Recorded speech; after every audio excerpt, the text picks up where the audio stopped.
The next morning, her stepmother handed her 2 heavy clay pots. Go fetch water from the lower river, and don't come back until they are full. The lower river was far, nearly at the edge of forbidden lands. But Eliora obeyed. The path was lonely and quiet. Birds scattered as she walked. The forest felt alive.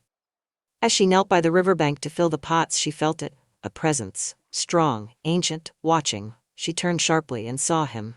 He stood leaning against a tree, tall, broad-shouldered, yet dressed like a wandering rogue. His clothes were dusty, his hair slightly messy. There was a faint scratch on his arm. But his eyes held storms. He coughed softly, pretending to wince. "Sorry," he said gently. "I didn't mean to frighten you. I'm not much of a threat." Eliora studied him carefully. Something about him made her heart race, not in fear but recognition. Her wolf stirred for the first time in her life. Mate. But he hid it well. This was no ordinary rogue. This was the alpha of the North Ridge Pack, a leader feared across territories, a warrior undefeated, a ruler whose name alone commanded submission. And yet, before her, he lowered his gaze, softened his aura, diminished his power. Because he saw the sadness in her eyes, and he did not want to frighten her.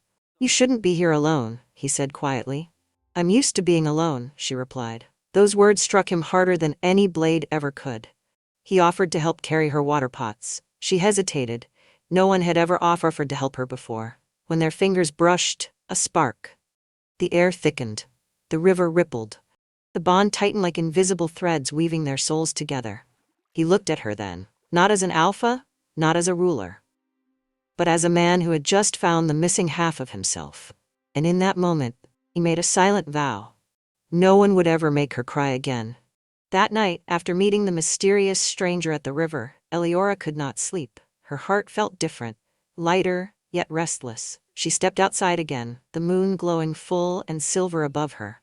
The forest was silent, almost as if it were waiting. Suddenly, the wind circled her. The moonlight intensified, pouring down like a beam from the heavens. The ground beneath her feet shimmered, and then she saw her. A tall, radiant woman, formed from pure silver light. Her hair flowed like liquid starlight, her eyes held galaxies. The moon goddess. Not frightening, not distant, but powerful beyond words. "My child," the moon goddess spoke, her voice echoing like a soft chorus in the night. "Your tears have been counted, your suffering has not gone unseen." Eliora fell to her knees, trembling. "The one you met by the river is no ordinary man. He is bound to you by destiny. A powerful alpha who has chosen to hide his strength. For your comfort." Eliora's breath caught.